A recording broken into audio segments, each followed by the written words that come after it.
Օգոստոսի 12-ին երիտասարդների միջազգային օրվա առիթով Արծվաբերդի մշակույթի տանն անցկացվեց ինտելեկտուալ խաղմրցույթ։ Մրցույթին մասնակցեցին Բերդ համայնքի 7 բնակավայրերի երիտասարդական խմբերը։ Թիմերը մրցեցին տարբեր թեմաներով հարցերի շուրջ։ Մրցույթի արդյունքում հաղթող ճանաչվեց Չինարիի երիտասարդական թիմը։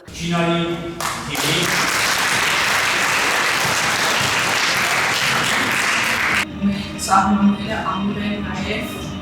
գիտելիքով և առաջին հերթին ամենամեծ գիտելիքով։ Սիրելի երիտասարդներ, շնորհավորում եմ բոլորիդ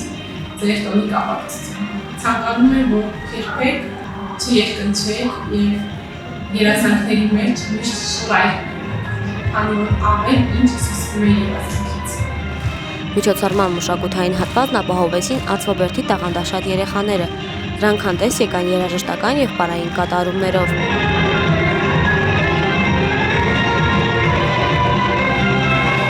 Շնորհավորում եմ մեր Բերդ տարածաշրջանի բոլոր երիտասարդներին, սահմանամերձ գյուղերում ապրող երիտասարդներին, բոլորին ցանկանում եմ առողջություն, ցանկանում եմ ուսման մեջ հաջողություններ, աշխատանքում հաջողություններ։ Մրցույթի ավարտին բոլոր մասնակիցները պարգևատրվեցին շնորհակալագրերով։ Երիտասարդների միջազգային օրվա նվիրված միջոցառումը մեկ հարկի տակ համախմբեց սահմանամերձ Բերդ համայնքի տարբեր բնակավայրերի երիտասարդներին, հնարավորություն տալով նրանց և մրցելու, և իրենց գիտելիքները ցուցադրելու ու տոնը միասին նշելու։